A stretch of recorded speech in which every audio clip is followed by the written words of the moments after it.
Bem-vindo ao Nêutrons. Hoje vamos falar sobre as medidas de tempo. E não se esqueça de deixar o seu like, se inscrever no canal e compartilhar este vídeo com os seus amigos. Agora vamos entender um pouco mais sobre o tempo e como ele se relaciona com as interações entre os astros e a Terra. O conceito de tempo diz respeito à separação de eventos, ou melhor, à percepção sobre um intervalo entre determinados eventos, como por exemplo, o dia e a noite, é um caso muito bom para demonstrar essa percepção entre eventos. Primeiro evento, o nascer do Sol, início do período do dia. E então o tempo passa, e assim chega o segundo evento, pôr do Sol, início do período noturno e fim do período do dia. Você notou a mudança de estado neste exemplo? A sua percepção sobre o acontecimento dos dois eventos, em momentos distintos, é basicamente a percepção do passar do tempo. Mas, o tempo não é em si, perceber que as coisas estão acontecendo, mas, sim como os humanos nomearam o período decorrido entre os acontecimentos. Pois bem, eu falei sobre o dia e a noite, e não foi por acaso. Na antiguidade, há milhares de anos os povos antigos mediam a passagem do tempo através do Sol, por um relógio solar, também chamado de gnomon, que é considerado o primeiro objeto utilizado para indicar a passagem do tempo, do dia e das horas. Basicamente era um mecanismo para acompanhar a projeção da sombra gerada pelo Sol, a partir de uma haste elevada. Com isso poderia-se saber o quão próximo estava o final do dia, logo este período foi marcado em subdivisões, denominadas por hora. Esse mecanismo só pode ser utilizado devido ao movimento de rotação da Terra, que é o giro da Terra em seu próprio eixo. Esse mecanismo era limitado, pois somente poderia medir o tempo durante o dia. Com o passar dos anos, as formas de medir o tempo foram se tornando mais sofisticadas, até chegarmos aos nossos relógios atuais. Pois bem, outra denominação temporal são os meses. Estes, por sua vez, estão diretamente ligados ao movimento lunar ao redor da Terra, ou seja, a cada volta que a Lua realiza ao redor do nosso planeta, temos aproximadamente o período de um mês, mais especificamente a Lua leva 29 dias, 12 horas e 44 minutos. Levando em consideração o período sinódico, ou período também chamado de lunação, nesta medida temos o início de duas fases lunares consecutivas.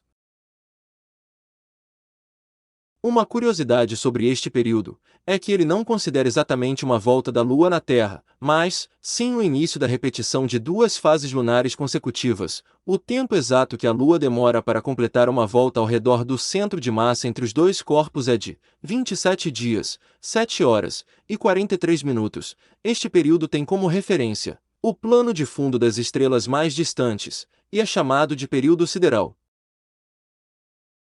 Agora, voltando aos meses, o período de 30, 31 e 28 dias é uma adaptação humana para que os meses do ano se adequem à translação da Terra ao redor do Sol. Esse movimento da Terra ao redor do Sol leva 365 dias, 5 horas, 45 minutos. Vocês perceberam que não são 365 dias exatos? Pois é, por causa desta diferença que temos o ano bissexto, incluído a cada 4 anos no calendário.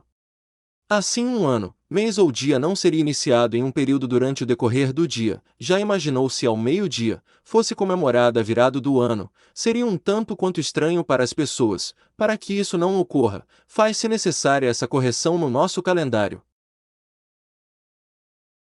Correções como essa do ano bissexto foram necessárias no nosso calendário para manter os nossos dias de acordo com os fenômenos naturais da Terra. Há alguns casos curiosos no passado para a correção dos períodos de tempo. Em 46 a.C., o imperador Júlio César instituiu em Roma um ano com 15 meses e 455 dias, para compensar a defasagem que havia entre as estações do ano. Após isso foi instituído em 45 a.C., o calendário com 365 dias e 6 horas, criando o ano bissexto a cada 4 anos. Isso corrigiu o problema durante um bom tempo.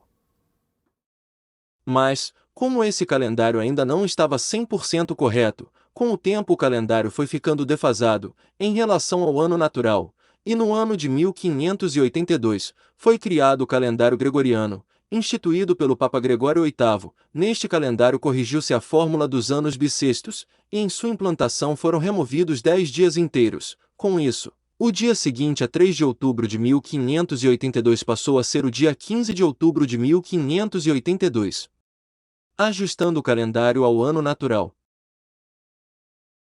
E assim, chegamos ao modelo de calendário que temos hoje. Não há somente um modelo de calendário, existe o calendário chinês, judaico, entre outros tantos, mas, por eles podemos medir o tempo, não de forma perfeita, mas da melhor forma para cada povo, e é provável que no futuro tenhamos que fazer novas adequações aos nossos calendários, pois, os astros e planetas não se importam se o ser humano quer ou não medir o tempo, eles vão simplesmente vagar pelo espaço, seguindo tão somente o seu caminho pelo nosso imenso universo. E este é o nosso vídeo de hoje, apresentando o tempo e suas medidas. E se você gostou desse conteúdo, não se esqueça de deixar o seu like junto com a sua opinião nos comentários do vídeo. Se inscreva no nosso canal Neutrons, e até a próxima!